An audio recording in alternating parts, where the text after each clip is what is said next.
We had a very, very lively discussion and very broad. Our team was a research-based knowledge, culture, and teacher education and teachers' professional development.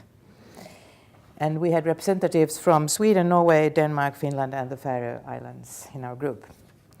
So I would say that one could summarize this discussion in one way, saying that, which was a very good summary that someone made, that we should build bridges in both directions between researchers and practitioners.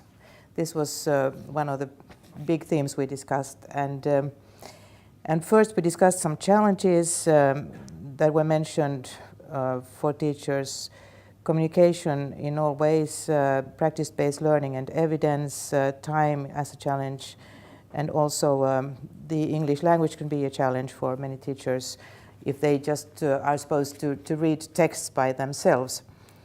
But I try to summarize now in four heads, or four topics to be more precise.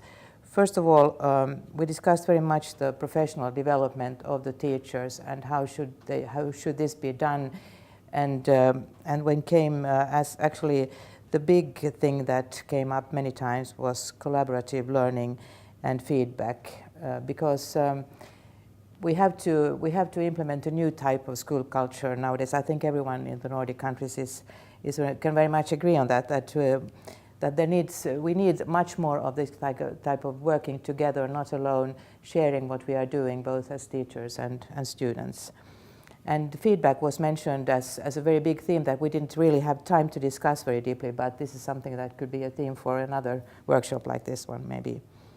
And the approach of having the student, the pupil, in the core, in the center, is very important. We also saw from the videos from Ontario that this is what happens when the teacher starts thinking about what the student actually wants to know, what the child or the young person wants to know.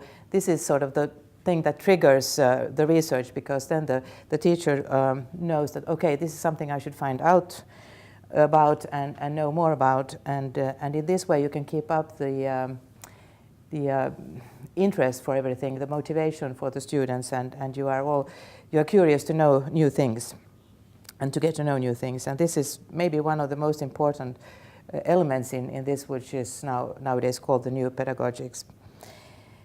And the fourth thing I would like to mention is that we discussed very much the knowledge that the teachers are producing themselves, because they are producing new knowledge in the classrooms all the time.